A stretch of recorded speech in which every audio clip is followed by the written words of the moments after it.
My name is Ella Bennett. 28 years old. Structural engineer at a Boston architecture firm. If I had to sum up my position in the Bennett family in one sentence, I'm the daughter nailed to the pillory. 7 years ago, my mother died of pancreatic cancer. The night she passed, I stayed by her bedside until 3 in the morning. I dozed off leaning against the mattress, and when I woke up, she was already gone. For that one thing, my family spent 7 years polishing it into a fixed script: Ella is cold-blooded. Ella didn't care whether her mother lived or died. Ella doesn't deserve to be a Bennett. Every year, Thanksgiving, Christmas, Easter, that script got pulled out and performed again. And every year, the lead performer was my brother Christopher. He'd stand up with his wine glass, sigh at the full table of relatives. Mom died so alone. No one was even there with her. Everyone would look at me. My father would keep cutting his meat. My aunts would exchange glances. My cousins would quietly push food around their plates. No one said, "Cut it out, Christopher." No one said, "Ella stayed by her side for 2 days and 2 nights." They just looked at me, like I was a piece of evidence. 7 years. This year, at the family dinner after Grandma's funeral, Christopher stood up again. Whiskey in hand, tailored suit, that perfectly practiced smile. He cleared his throat. "Ella, there are some things I need to say to you on behalf of Mom and Dad. Nothing in the family's estate is yours. You're a daughter. Once you marry, you're no longer one of us. And you've never contributed anything to this family, have you?" He smiled, scanning the room full of relatives. "I'm not wrong, am I?" The living room went dead silent. My father sat by the fireplace and never once looked up. I set down my coffee cup. I pulled a manila envelope from my bag, walked over to him, and placed it beside his plate. Light is setting down a napkin. "You're right, Christopher," I said, smiling. "The Bennetts don't owe me anything. And I don't owe the Bennetts anything either. I wish you a happy life." I turned, walked through the backyard, got in my car, and pulled out of the driveway. The first intersection I hit, my phone started buzzing. Messages avalanched into the group chat. 3 minutes later, my cousin Jack, the lawyer in the family, sent the first message. He typed fast, his tone as calm as if he were reading a verdict. "I just checked. Massachusetts Certified Lab, anonymous paternity test, fully compliant with legal standards. If the samples were oral swabs or a saliva-contaminated cup, accuracy is over 99%. In other words, this report is real." Then he sent another. "Christopher, when you spent 7 years blaming Ella for Mom's death, did you ever stop to think that you were the biggest secret in the room?" The group chat fell silent for a full 4 minutes.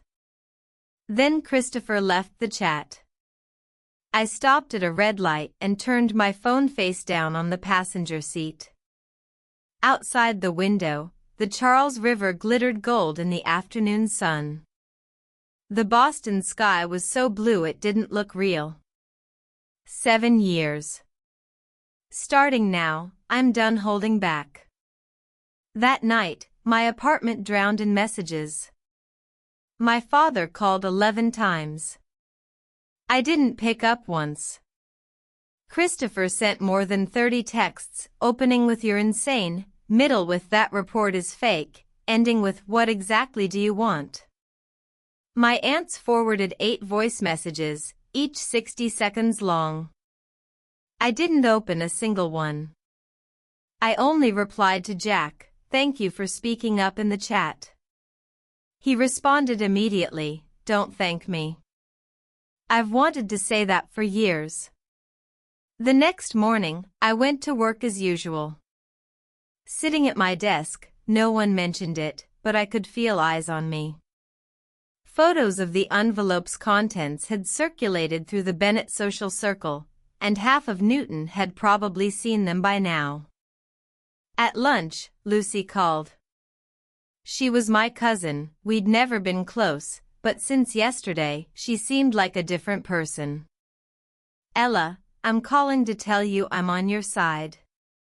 Her voice was fast, a little breathless. "What Christopher said yesterday made me sick just listening to it. You held on for 7 years. That's enough." "Thank you, Lucy. Oh, and Jack asked me to tell you, if Christopher tries to cause you trouble over the will, he has ways to make him pay back every dollar he's ever spent. There's a legal principle called fraudulent concealment. If your father can prove he was financially supporting Christopher under false pretenses." I got it. "Tell Jack I said thanks." I hung up and stared at the unopened blueprints on my screen. My desk neighbor, Mike, leaned over. "You okay?" "Never better." 3 days later, Christopher showed up at my apartment door. He wore a gray hoodie, unshaven, dark circles carved under his eyes. He was never like this. Back at the old house, he was the Bennett's firstborn in custom suits and perfectly slicked hair. Now, standing under the hallway lights, he looked like someone had turned him inside out. "Ella, open the door." I stood on the other side. Mocha circled my feet and meowed once. "We need to talk." "Say it from there." A few seconds of silence. Then his voice dropped low, with something I'd never heard from him before. "Panic." Dad looked into it. "He called me today, asked if I'd take another test. I said yes, but I know it's true." "So you believe it now?" "I believe it." "Then what about all the things you said at the funeral, 7 years ago?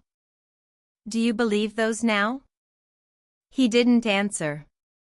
"You said them for 7 years," I said. "Every holiday, you brought it up again.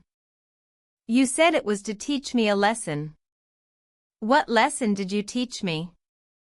"That in the Bennett family, anyone can step on me and nobody pays the price."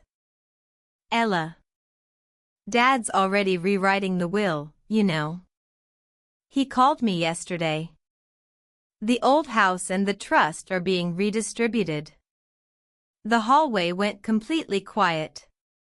"Your clinic is yours, I can't touch that," I said. "But the old house isn't yours. Neither are those savings. The $600,000 you used to start your clinic, that was transferred from Dad's account. And do you know what year that transfer happened? The same year I applied for student loans. I just finished paying those off last year." His breathing got heavier. "You always thought you were the heir," I said. "But that position was built on a lie from the start." He said nothing. I heard him slide down against the door, fabric rustling against wood. "Now you know what it feels like." I picked up Mocha, walked into the living room, and turned on the TV. The hallway stayed quiet for a long time. Then I heard him stand up, footsteps moving toward the stairwell, the elevator opening and closing. No one knocked on my door again. 2 weeks later, my father asked to meet. Not at the old house, at a Chinese restaurant downtown. He sat in a booth by the window with a pot of chrysanthemum tea in front of him, the water already cold. He wore a dark gray jacket, thinner than the last time I'd seen him, but still holding himself together. I sat down across from him. He poured me a cup of tea, moving slowly. When he finished, he set the pot down and rested both hands on the table, staring at his own fingernails. "The report," he finally said. "I verified it." "I know. Why didn't you tell me sooner? Would it have made a difference?" He looked up at me. There was something in his eyes, but he couldn't get it out. I sipped his tea for him and waited. "Your brother," he said, "I talked to him. He won't admit he was deceiving me. He says he didn't know either, so how is it his fault?" "His fault isn't that he didn't know he was Morrison's son," I said. "His fault is that he could have been a decent person, and he chose to be a bastard. 7 years, he humiliated me at every dinner table about Mom. You sat there and listened. You never stopped him. He didn't argue. How much of your money did he spend?" I said. "You know the number. That money was meant for 2 people. I know. Rewrite the will while you still can." He took a sip of the cold tea. His fingers pressed against the cup, his nails turning white. After a long silence, he said, "I will. The old house and the trust go to you. Leave it to me, and he'll fight. Let him fight." He set the cup down. "He's 35 years old. Time to live on his own." I looked at him. The wrinkles on his face were deeper now, bags under his eyes, his jaw slackening. He was old. I used to think he was the mountain standing guard at the front of the Bennett family, immovable. Now he sat in a plastic booth at a Chinese restaurant, a cold pot of tea between us, confessing to his daughter that he'd raised the wrong son. "One more thing," he said. "Your mother's dowry. She brought money into the marriage. I kept it in a separate account all these years, never touched it. It should go to you." "How much?" "Not a fortune. Around 300,000. But it was hers." I looked out the window. Pedestrians passed by. A woman pushing a stroller stopped to read a menu in the shop window. "Fine," I said. "I'll take it." He nodded, like he'd just finished a difficult task. Then he pulled a folded piece of paper from his jacket pocket, smoothed it out, and slid it across the table.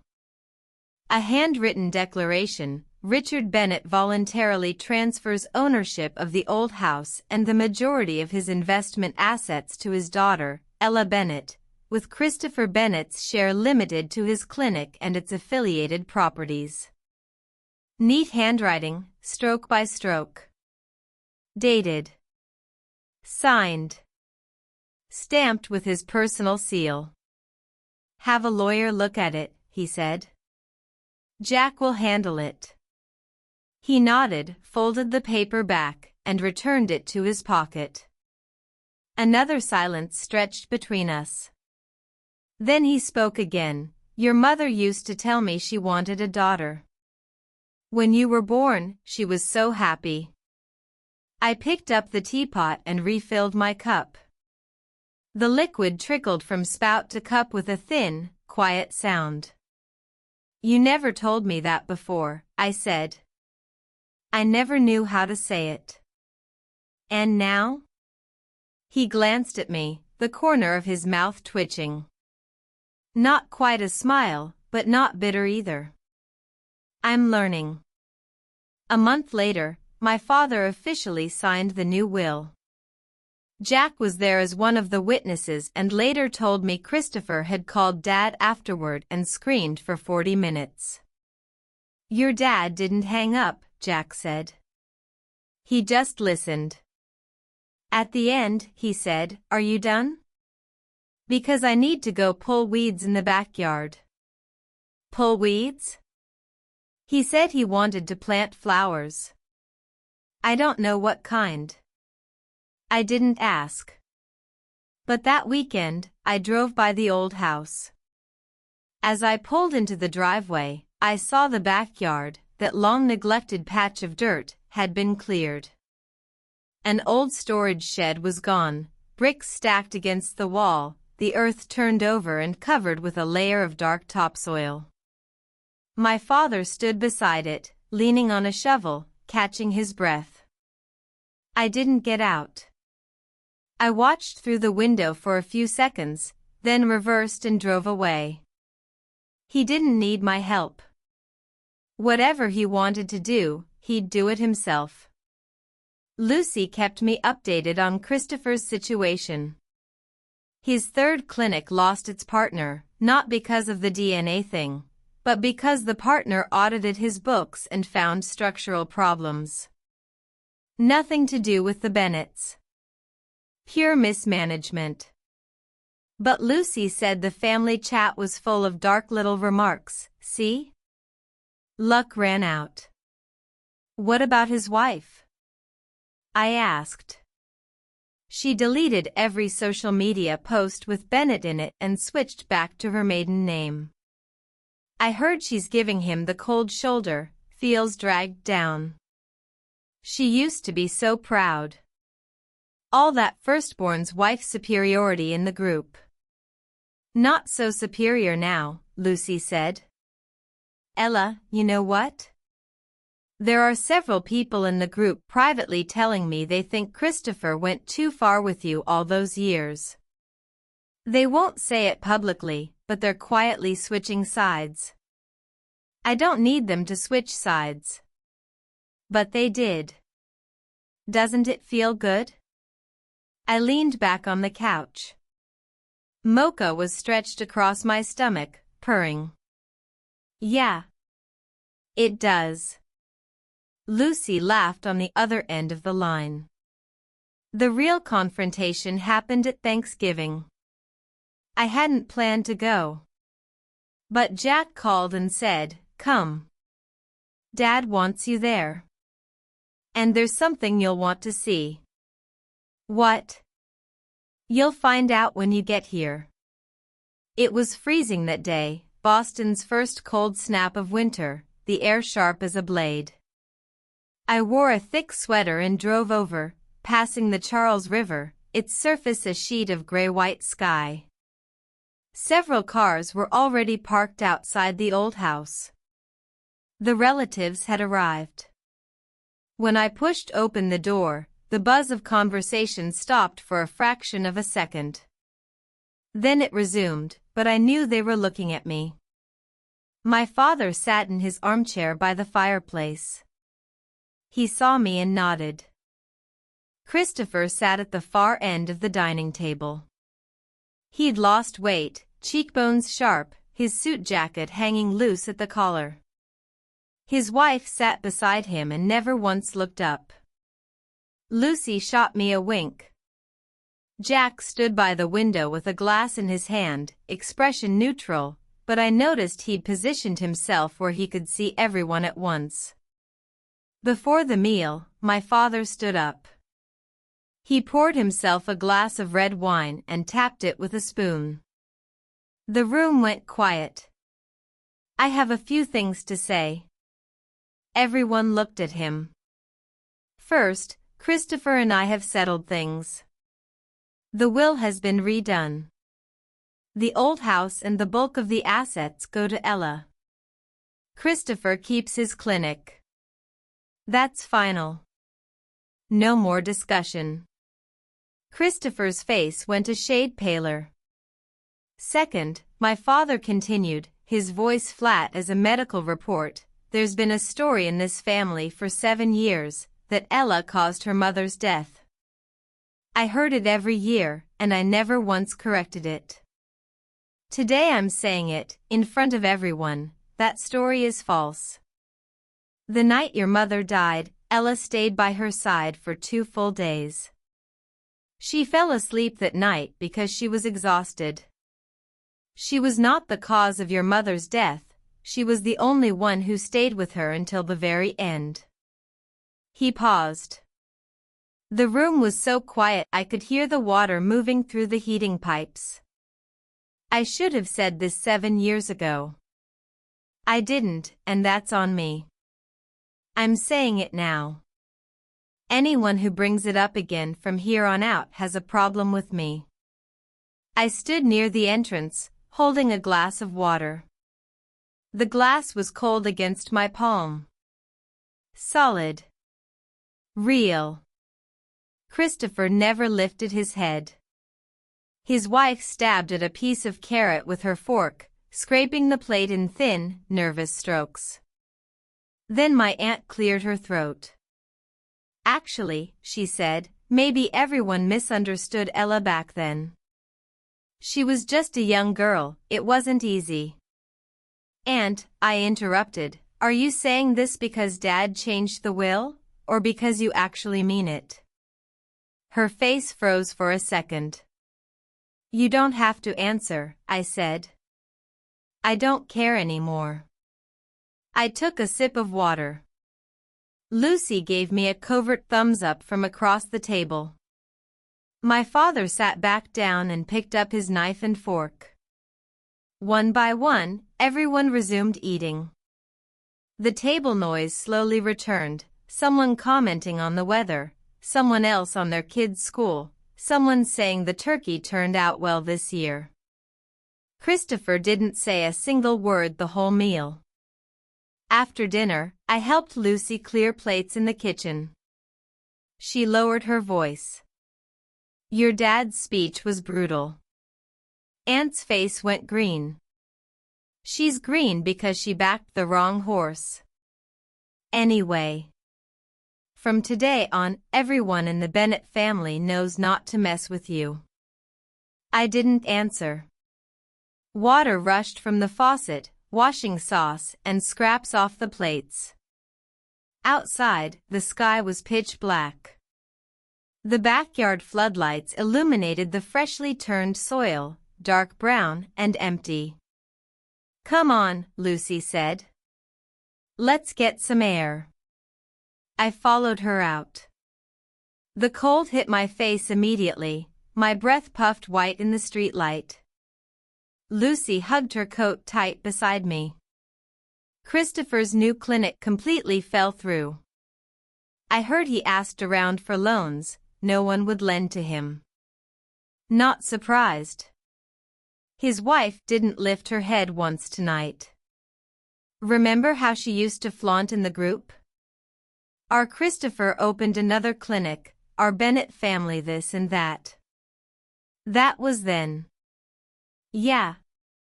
Now everyone knows her golden ticket was fake. I looked at the empty plot.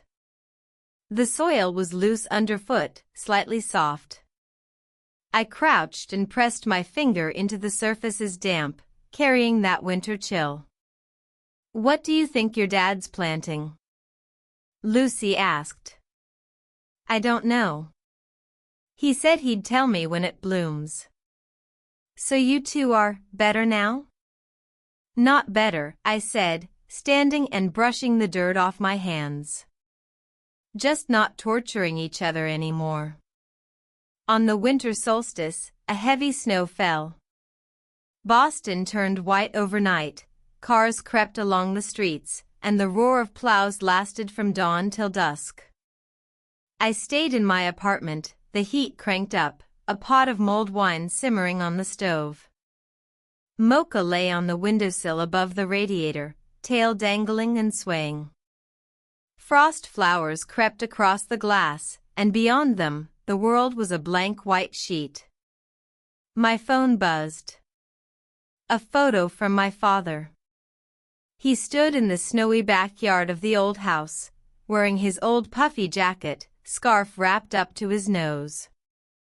The photo showed the empty plot, now covered in a thick layer of snow, smooth and even, like a white blanket over all the overturned earth. The caption read, "Snow covered it. Waiting for spring." I zoomed in. The angle was a little crooked, probably from cold hands. His boots were sunk in the snow, and beside the fence hung a row of icicles, glittering translucent against the gray winter light. I replied, "What seeds did you plant?" He answered after a while, "Come see when you're back." I didn't push. I put the phone down, took a sip of mulled wine. Cinnamon and orange peel filled the air, mingling with the dry heat of the radiator, cozy, lazy, good. By the time the movie ended, the sky was completely dark. Outside, only the street lights lit the snow, a stretch of luminous white under orange gold light. I thought about my mother 7 years ago.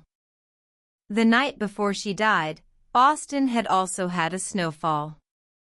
I looked out the hospital window and saw snow piling on the rooftop across the way, neon light scattering into blurry colors through the ice. She wasn't doing well that day, her eyes were closed most of the time, but for a moment she woke up, turned her head, and looked out. "It's snowing," she said. "Yeah. It's snowing. Pretty." That was the last full word she ever said. After that, she never managed a complete sentence again. I sat by her bed, holding her hand. Her hand was light and dry, like an autumn leaf. Her palm pressed against mine, cool, but I didn't let go. I held on until she left. That night, I fell asleep. And while I slept, she slipped quietly away. I've never regretted falling asleep that night. But they made me feel like I should. Not anymore. When spring came, my father started planting flowers. The first time I went back to the old house to see the plot, the snow had completely melted.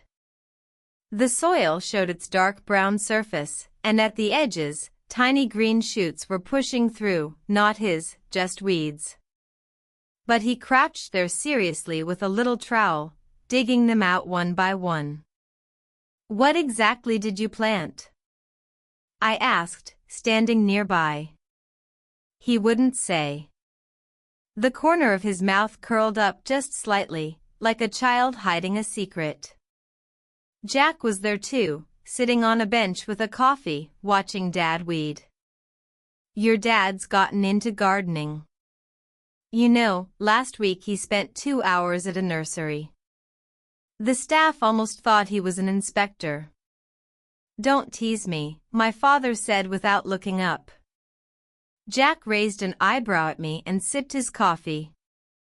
The afternoon sun was warm that day. Late March, the breeze still carried a chill, but after a while in the sun, you'd want to shed your jacket. I sat on the steps, my father busied himself in the flower bed, Jack scrolled through his phone nearby.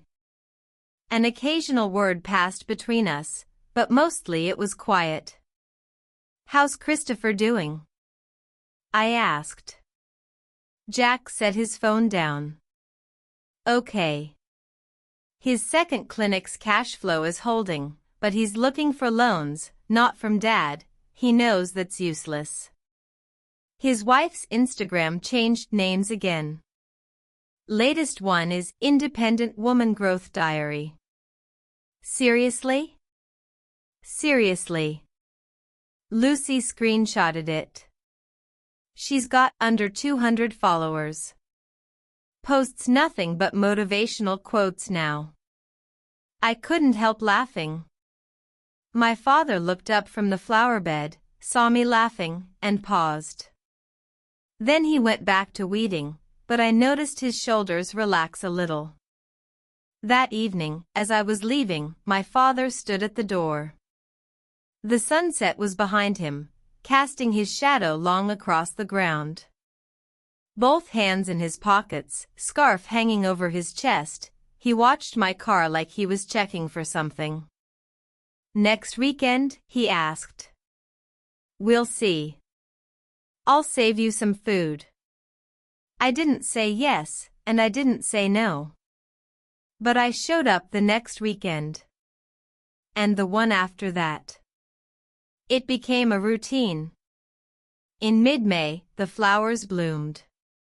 My father texted me, barely containing his excitement. His typing was noticeably faster than usual. They're blooming everywhere. Come quick. When I arrived, the backyard was covered in yellow daisies. Not rare varieties, just the most ordinary little daisies, slender petals circling golden centers, layer upon layer, glittering like crushed gold in the afternoon sun. They packed the entire plot, one next to another, swaying as one when the wind passed, like a yellow flag unfurling slowly in a gentle breeze. My father stood at the edge of the flower bed, hands on his hips. So beautiful. I researched several varieties. This one's the easiest. Doesn't need much fertilizer, drought-resistant, long-blooming season. May through October. You've done your homework. Of course. I crouched down and touched the nearest flower.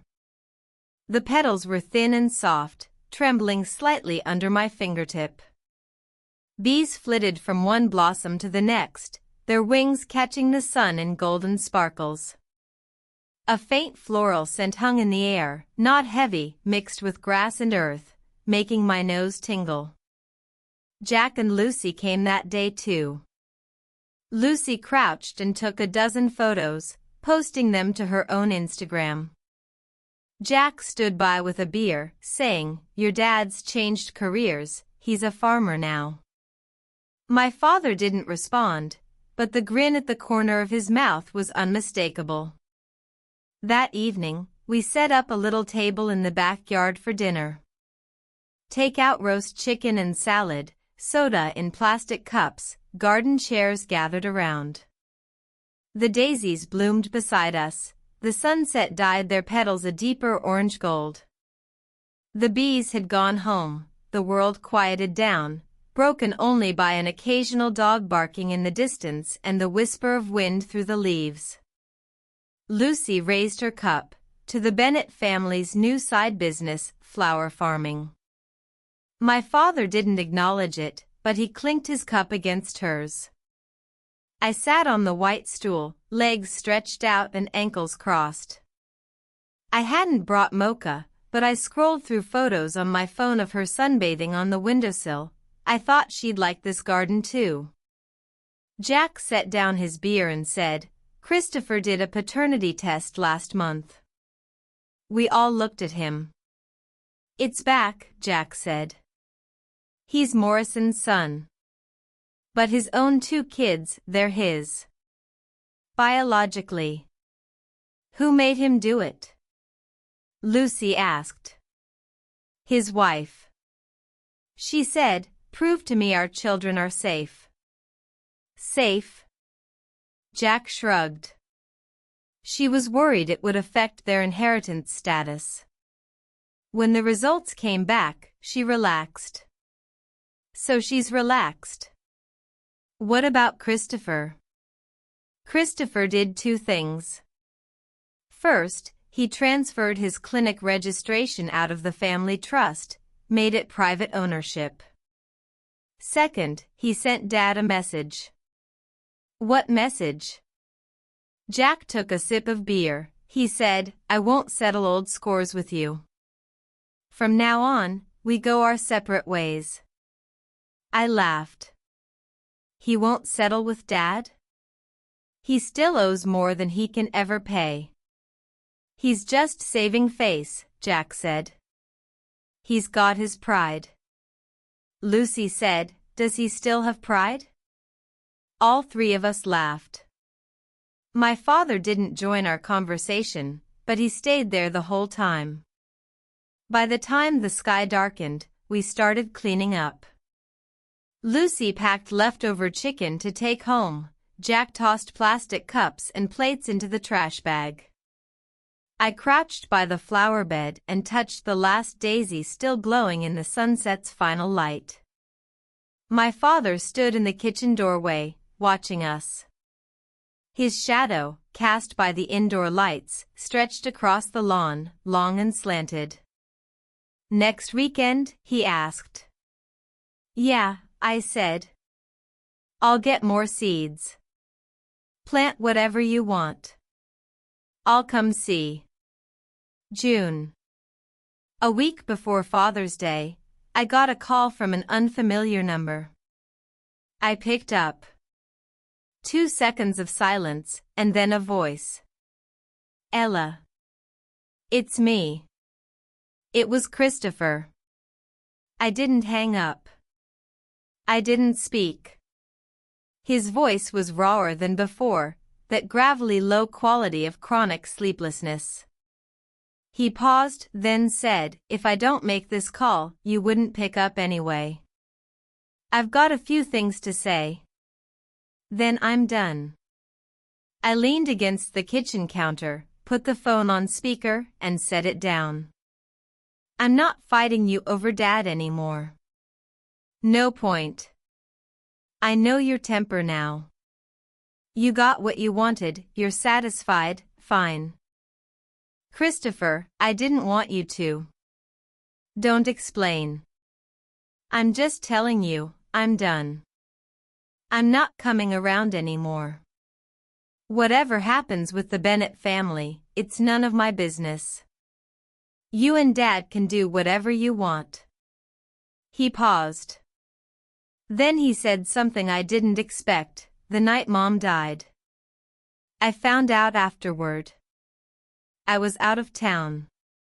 By the time I got back, it was too late. I always thought if I'd been there, maybe I could have done something." I listened quietly. "So all those things I said," he went on, his voice dropping even lower, almost to himself, "maybe I was just taking my own guilt out on you." Silence on the line. Just the faint hum of current. "I hear you," I said. "I accept your apology. I'm not apologizing. I'm just saying it." "Then you've said it." He was quiet for a moment. "Then, I'm hanging up." The line went dead. I stood in the kitchen, picking up the phone, the screen already dark. Outside, the sky was dusk blue, the streetlights just beginning to glow. Mocha trotted in from the living room, sat down by the fridge, and looked up at me. I crouched down and scratched her head. He said he was taking his own guilt out on me. Mocha nudged my palm with her head. 7 years of guilt. Mocha yawned, showing her pink tongue. I picked her up, walked to the couch, and sat down. She settled on my lap, her body gradually warming, her purr starting up. I leaned back and stared at the ceiling, white, with a thin crack running from the light fixture to the corner. 7 years of guilt. He thought one maybe could burn it all away. But I didn't need him to burn it. Whatever needed burning had been burned long ago. Him saying this now, it was about making himself feel better. Not about me. His apology, his saying it, his clarity, none of it carried any weight anymore. On Father's Day, I went back. Last Father's Day, I'd left an envelope that blew the family apart. This Father's Day, I had a potted hydrangea in my trunk, pale blue, the flower heads so heavy they bent the stems. I'd looked around the nursery and thought, he's already got daisies, should add another color. When my father opened the door and saw the hydrangea, he froze. "You bought this?" I picked it out. "It's called Endless Summer." He took it, studied the blue cloud of blossoms. "Endless summer? Blooms all summer long." Different from Mom's, this is a newer hybrid, extra long bloom time. Put it in a shady spot in the backyard, no direct sun. He held the pot, standing in the doorway, looking at it for a long time. Then he turned, walked slowly to the backyard, and set the hydrangea in a corner beside the daisies. He crouched, adjusted the pot's angle twice, until it faced the patch of dappled light falling through the trees. I watched from the steps. His movements were careful, deliberate. He stood up, stepped back 2 paces, hands on his hips, surveying the 2 plots, one yellow, one blue. The daisies tilted their faces to the sun, the hydrangea hung its heavy blue globes low, the color pale as watercolor wash. "Beautiful," he said. "Yeah." That afternoon we ate lunch in the backyard. Sandwiches, salad, iced tea. The sun made us lazy, bees hummed through the daisies. My father had taken off his scarf and wore a short-sleeved shirt, his forearms tanned light brown. "You've gotten darker," I said. "Out here with the flowers every day, of course." "Doctor told you to get more sun?" "Doctor told me moderate exercise." He bit into his sandwich. "Gardening counts." "Counts." "How's your knee?" "Much better." "Months of rehab, don't need the cane anymore." "Good." A beat of silence. He set his sandwich down and looked at the daisies. "Your mother used to buy little daisies for the piano when she was in the church choir. I remember her buying them. Morrison was in that choir too."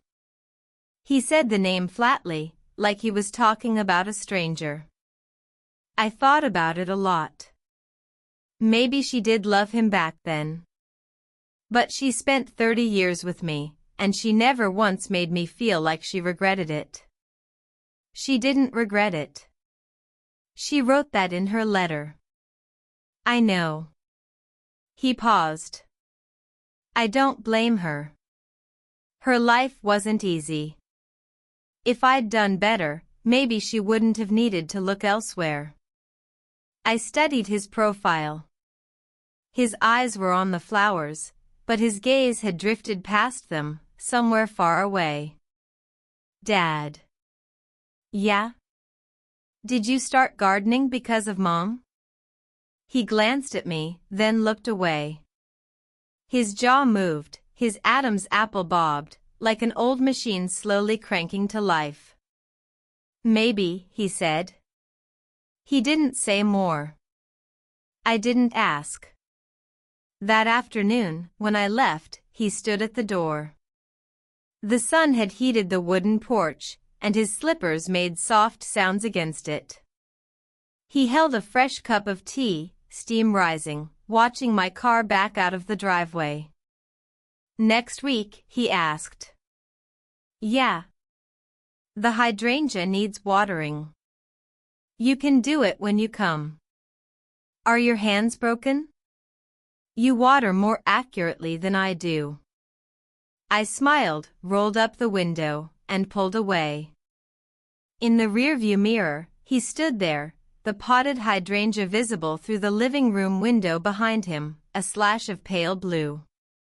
As I turned the corner, he raised his cup in a little salute, like saying "Drive safe." I honked in reply. My phone buzzed. A text from Lucy, "Happy Father's Day. Did you spend it with your dad?" I typed back one-handed, "Yeah." Bought him a plant. "What kind?" "Endless Summer." Great name. Fits you. The first weekend of September, Jack posted something in the family group chat. No preamble, no warning, just a screenshot. An invitation to a high-end medical industry gala at a private club in Boston's Seaport District. The invite was addressed to Christopher Bennett, title listed as founder, Bennett Clinics. Jack wrote underneath, "Anyone going?" The group went quiet for 30 seconds. Then Lucy replied, "I'm going."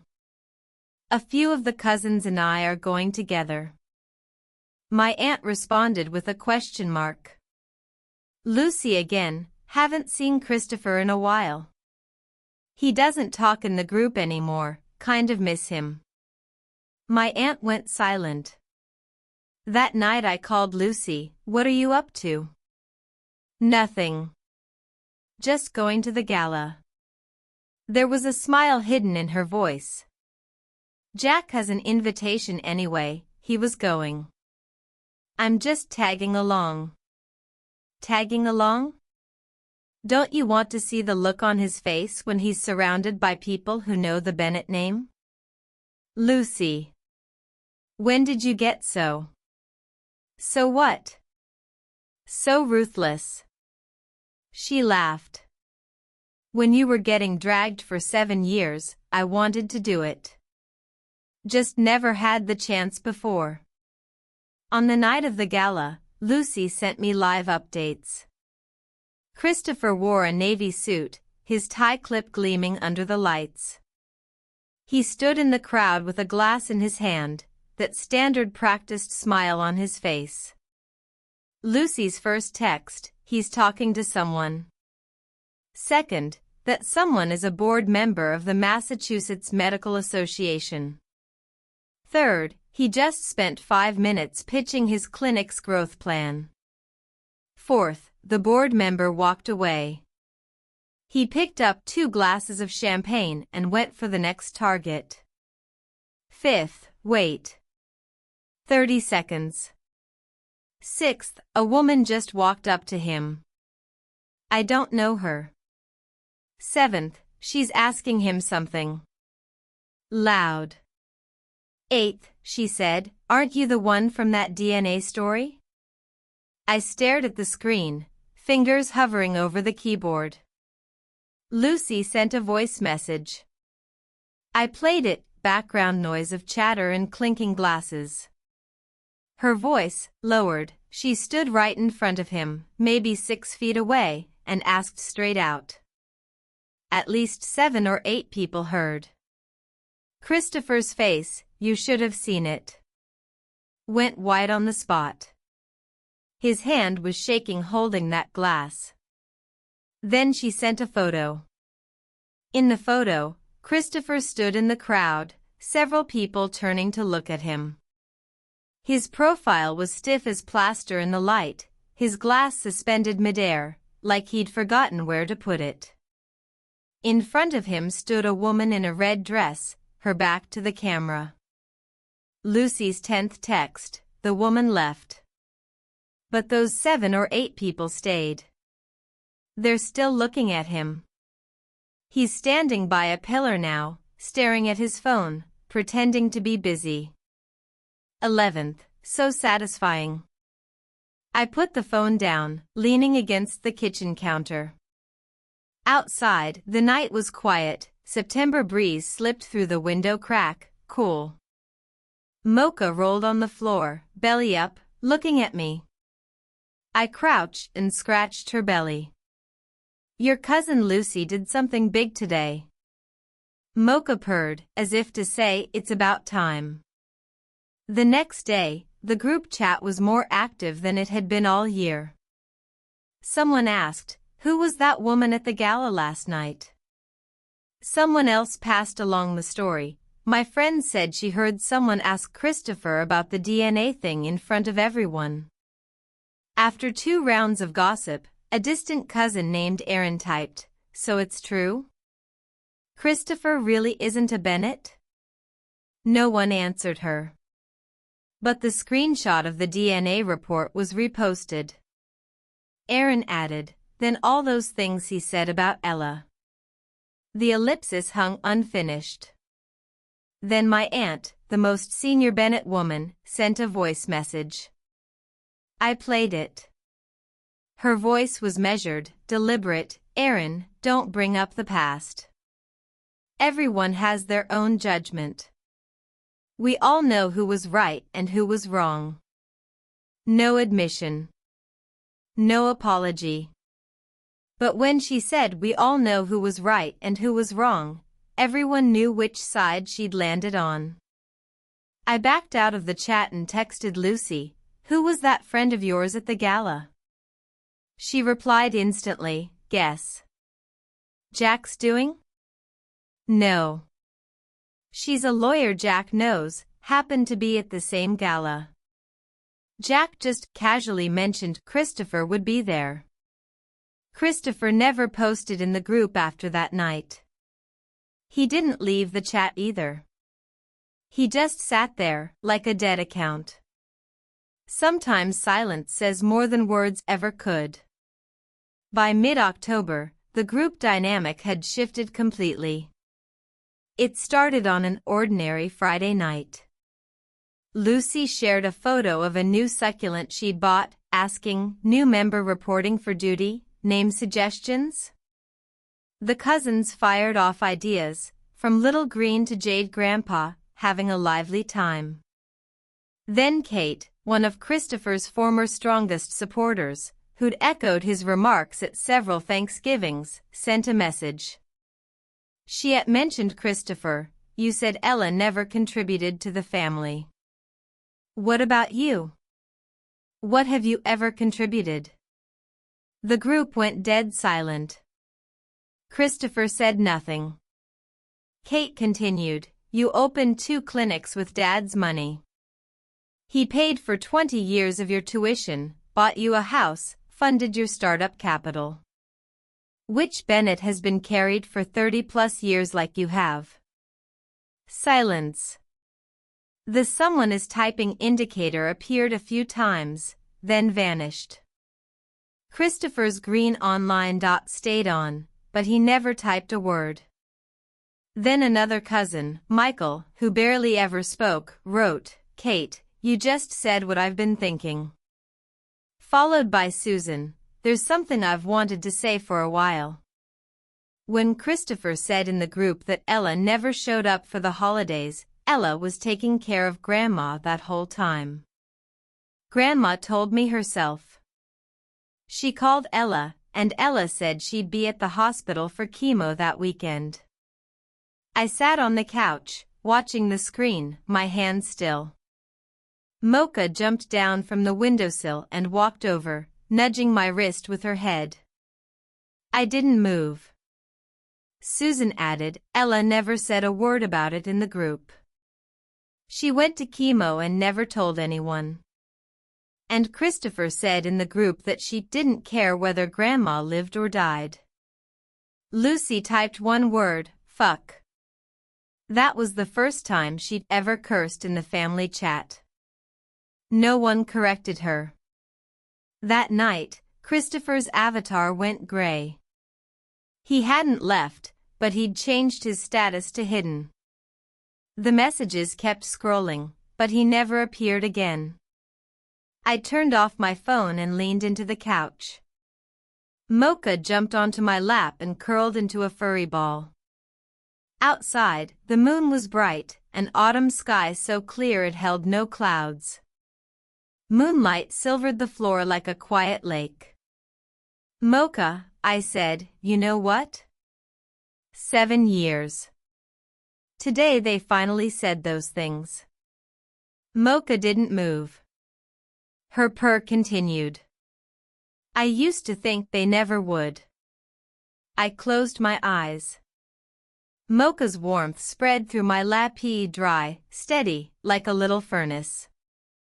The autumn chill stayed outside the glass, and the living room stayed quiet. 7 years. I'd waited. And it came. On the first Sunday of November, my father said one thing in the group chat. It was simple: Thanksgiving at the old house this month. Everyone's invited. My aunt asked, "Are we calling Christopher?" My father answered, "No." 2 words. No explanation. No cushion. My aunt replied, "Understood." No one else asked. That night Lucy called me, her voice carrying that long-suppressed joy. "You saw what Dad posted?" "Yeah. He said no, 2 words. You know what that means? What? It means from now on, at Bennett Thanksgivings, Christopher has no seat. He could still have his own Thanksgiving at home. Not the same, Lucy said. Before, it was him leaving the group, people could say he left on his own. Now Dad says no, public, formal, everyone knows. Anyone who invites him to their holiday is going against Dad. Lucy. Yeah? Do you think this family has been waiting for him to go? The line went quiet. You want the truth? Yes. I think everyone was sick of him for a long time. But he was the firstborn, so no one wanted to say anything. Now that the nameplate's gone, nobody wants to pretend anymore. You're right. Thanksgiving Day, the old house living room sat 12 people. A fire crackled in the fireplace. Pine wreaths hung on the door. The long table was draped with Grandma's old tablecloth, cream-colored with pale yellow embroidered trim, a little frayed at the edges, but clean and still beautiful. My father sat at the head. He wore a dark green sweater, new, clean collar. He looked around the table. 12 people. Full. Good turnout this year, he said. My aunt chimed in, it's nice. I sat near the middle, with Lucy on my left and Jack on my right. Lucy nudged my knee under the table and whispered, see that empty chair? The chair at the far end of the table sat empty. Christopher's seat from last year. No one sat in it. No one moved it. It just stayed there, empty. Clear as a statement. Before the meal, my father stood up.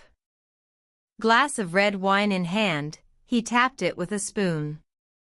A few words. Everyone stopped and looked up. A lot happened in our family this year. His voice was steady. Some of it wasn't pretty. Some of it was painful. But some of it was good. This year I learned something. Before, if there was something I needed to say, I kept quiet, thought saying it would cause trouble. But keeping quiet caused bigger trouble. This year I started speaking up. The things that need saying, no more bottling them up. He raised his glass. So this Thanksgiving, I'm grateful for everyone sitting here today. Grateful you're still here. 12 glasses lifted. I raised mine, the amber liquid catching the light. Jack's rim clinked against mine with a clear note. Lucy took a big sip and whispered, the turkey smells amazing this year. I bit into a roasted potato, crispy skin, soft inside. The fire snapped in the hearth, pine scent mingled with roasting meat in the air. Outside, the sky had gone pitch black. The November night was bitterly cold, but the warmth and light inside wrapped around us like a blanket. The second week after Thanksgiving, Jack posted something new in the group. A screenshot, the invitation to the Boston Medical Industry Association's annual gala. Date, the first Saturday in December. Venue, the Four Seasons Ballroom in the Seaport District. Jack's caption, Dad got an invite. As a retired senior member, he's at the head table. Then a second, Christopher's going too. He paid for entry this year. Lucy replied instantly, meaning? Jack, meaning he's still using that founder, Bennett Clinic's title. Trying to hold on to the last of his industry connections. I stared at the screen for a few seconds, then typed, is Dad going? My father replied with one word, yes. 10 seconds later, Ella. You come too. I typed back, okay. The night of the gala, Boston was drizzling. Cold December rain blurred the streetlights on my windshield. I wore a charcoal gray dress, my hair pinned up, waiting at the Four Seasons entrance for my father. He arrived in an old but well-pressed black suit, a Medical Association 50th anniversary pin on his lapel. He looked at me, said nothing, and we walked in together. The ballroom was enormous. Crystal chandeliers flooded the space with light. Round tables draped in white linen, silverware gleaming. The crowd was already thick, mostly middle-aged and older men, suits and ties, champagne glasses in hand. The air smelled of perfume, cologne, and canapés. Jack had arranged the seating perfectly, my father at the head table, me at a table nearby, with a clear view of the room. Lucy sat to my right in a dark green dress, her mouth tight all evening, like she was holding in a huge secret. "Where is he?" I asked. Lucy tilted her chin. "Southwest corner. Against the pillar." I followed her gaze. Christopher sat there at that table, in his navy suit. He'd lost weight, the suit shoulders hung loose. He was speaking to someone beside him, but the man only nodded and didn't look at him. His hand holding the glass trembled slightly. I could see it clearly. Halfway through the gala came the networking portion. Guests wandered between tables, drinks in hand. Christopher stood up, picked up 2 glasses of champagne, and headed toward the head table. His target was obvious. Lucy whispered in my ear, "He's going to Dad." "I know." "You're not going to do anything?"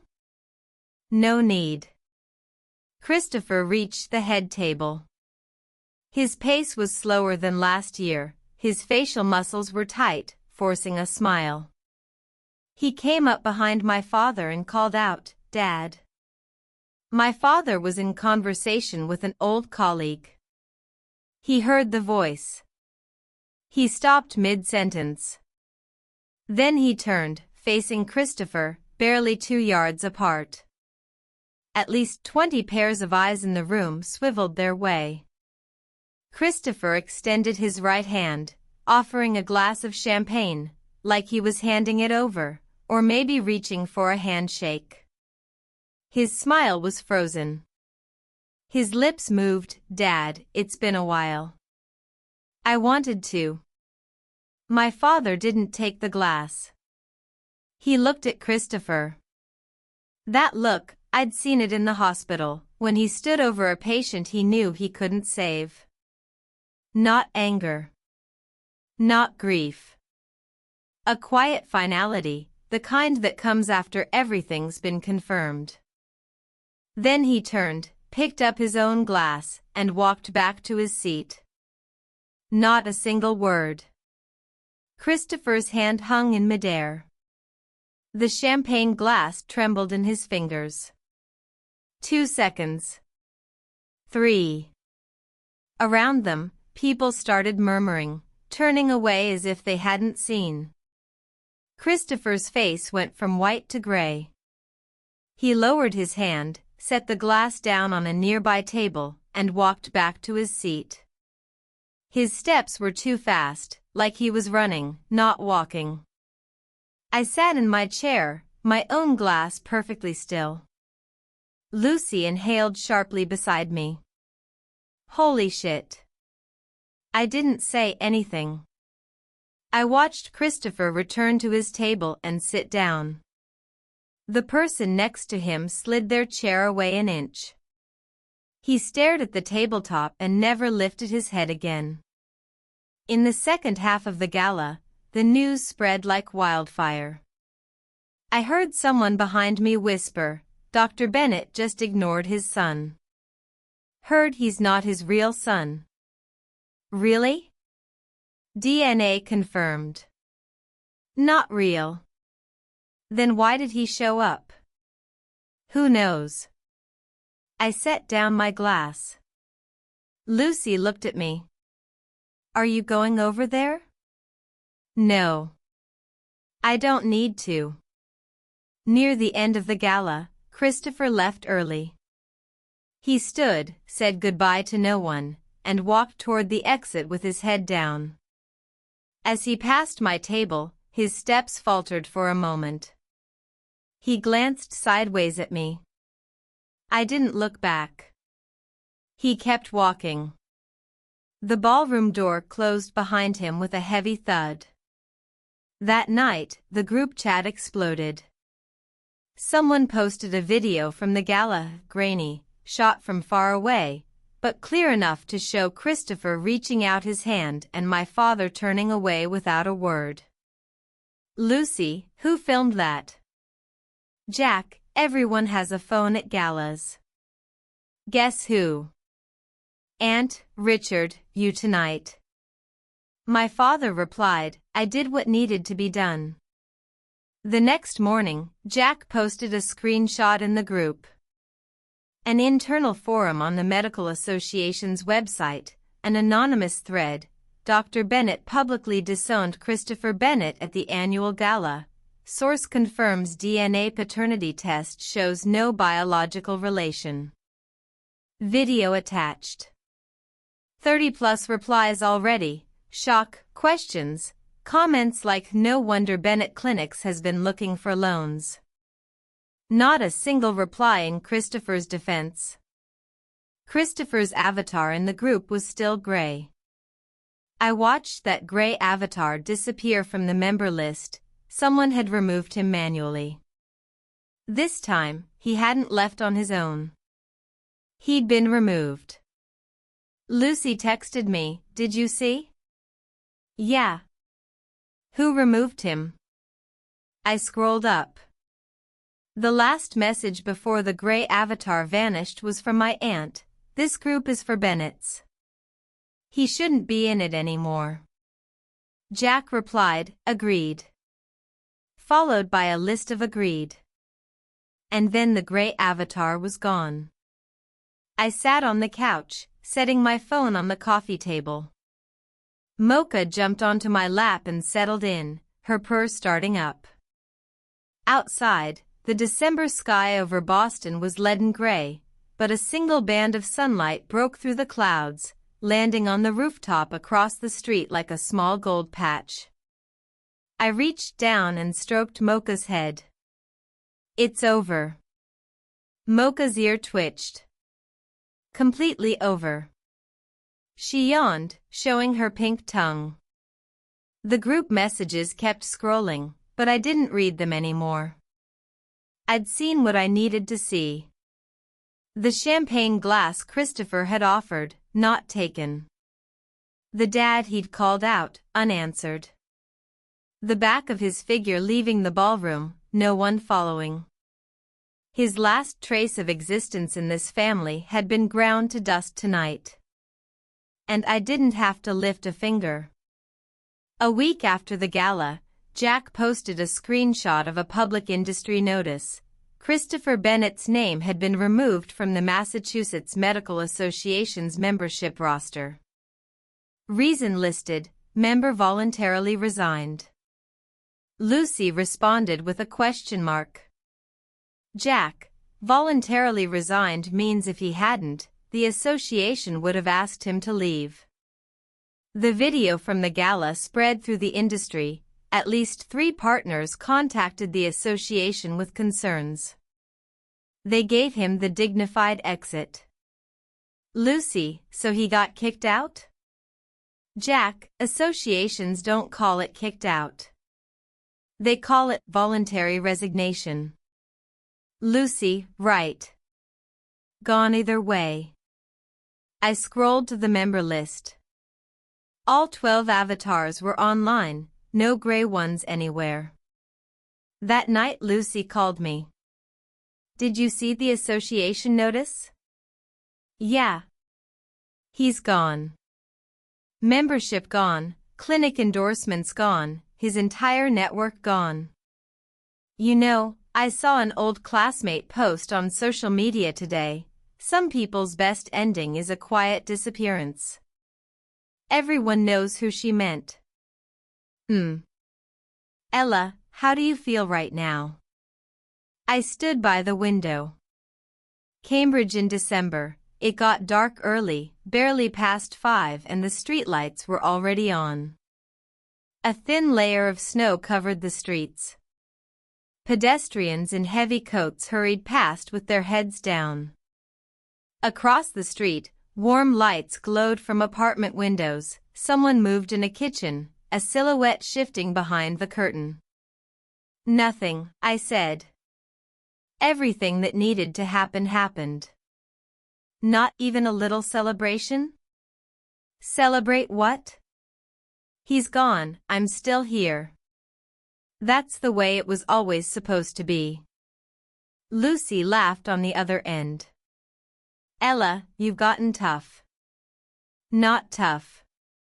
Normal. When he was bullying me, no one thought we needed to celebrate anything. Now I've taken back what was mine, no celebration needed either. Fair. Lucy said. Then let me celebrate for you. I'm coming over this weekend. Bringing wine. After we hung up, I stayed by the window a little longer. Mocha jumped down from the couch, patted over, and nudged my ankle with her head. I looked down, she looked up, her amber eyes reflecting the streetlight outside. I bent over and picked her up. We won. She rested her head on my shoulder, her purr vibrating against my ear. A week before Christmas, my father posted in the group. No emotion, no explanation, just a notice. From now on, the Bennett family no longer includes Christopher. This isn't about blood, it's about character. Everyone can act according to their own conscience, I won't interfere. But my own position is clear. The responses came in a neat column. Jack, understood. Lucy, understood. Aunt, understood. Michael, Kate, Susan, Aaron, a line of understood. I sat on the couch and stared at the message for a long time. Then I typed back, understood. Christmas Day I didn't go to the old house. Lucy asked, you're not coming? I said, I want to spend it alone this year. She said, okay. I'll let Dad know. Then she sent a photo, the living room Christmas tree at the old house, draped in old tinsel and shiny ornaments. I sent back a thumbs up. On Christmas, I made a pot of hot cocoa and put on an old movie. Mocha lay on the radiator, her tail swaying. Snow started falling in the afternoon, a thin dusting that settled on the windowsill. I sat on the couch, holding my mug. The movie played on, an old film about a woman starting over in a strange city. The camera swept across her window. Outside, it was snowing. On her windowsill sat a pot of pot hose. Mocha. Merry Christmas. Her ear twitched. She didn't lift her head. This year was almost over. Last Christmas, I'd been bracing myself for the family gathering. This Christmas, I sat in my own apartment, hot cocoa, a cat, a slow movie. No arguments. No cold stares. No one using a 7-year-old wound to stab me at the dinner table. The Bennett family no longer had Christopher. My father had planted flowers in the backyard.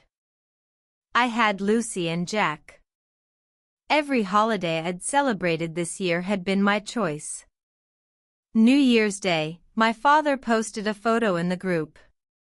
The backyard plot was covered in snow, white and pristine.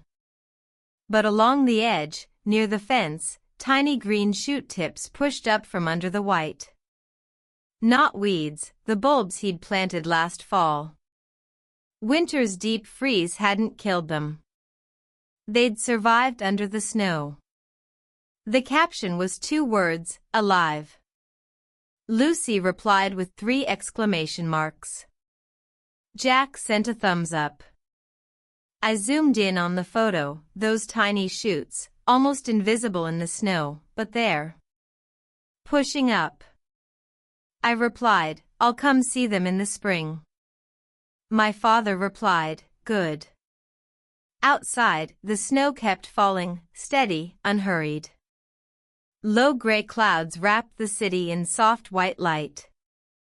The Charles River was dark gray under the winter sky. The trees along its banks were bare, their branches reaching upward like fine pen sketches. I put my phone on the windowsill and watched the snow. Mocha jumped up beside me, her tail resting on my hand. Her warmth traveled through her tail, cozy and steady. Christopher. That name would never appear at any Bennett gathering again. No one would mention him, no one would mourn him, no one would pretend at the dinner table to remember him. He was like a pulled nail, a hole left in the wall that nobody would patch. The hole stayed, a reminder that a nail had once been there. But it was gone now. And I was on this side of the wall. The wall hadn't crumbled. The nail was gone. The wall stayed. The following May, the daylilies bloomed. My father texted in such excitement he forgot punctuation. Blooming, blooming, big patch, come see now. When I arrived, orange-yellow flowers covered the entire backyard plot. Each had 6 petals curving outward, their centers a deeper tangerine. Bees worked the blossoms, their wings throwing off tiny golden sparkles in the sunlight. My father stood at the edge of the flower bed, hands on his hips. So beautiful. There'll be even more next year. Daylilies spread. I crouched and touched one petal, thin and broad, with a slightly curled edge. Lucy arrived with champagne. Jack stood by in his shirt sleeves, saying, Your dad takes gardening more seriously than we take court. My father pretended not to hear, but as he was watering, he deliberately sprayed a little in Jack's direction.